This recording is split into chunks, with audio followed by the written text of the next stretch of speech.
Soy Samira, tengo 26 años. Vivo en Esmara, en uno de los campamentos de refugiados de Tinduf. Vivo con mis padres, con mi familia, como lo hacemos todas las mujeres saharauis, antes de tener nuestras propias casas, con un proceso de sacar mi carrera. O sea, estoy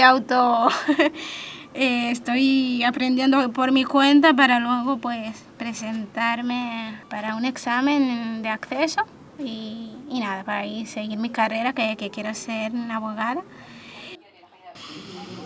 Entonces, claro, cuando tú eres niño ni siquiera sabes que tu tierra tiene eso ni nada. Tú conoces el mar, en tu vida has visto eso y te encanta. A mí, la primera vez que lo vi hasta hoy en día, cada vez que lo imagino, me entra la misma sensación porque el mar, no sé, me parece algo que es sinónimo para mí de paz, de sosiego, ¿no? سنموت ويحيا الوطن وطن حر وشعب بطل سنمضي إلى ما نريد وطن حر وشعب سعيد على نهجك يا ولي نسير ونقطع قيد الوطن الأسير. Ya.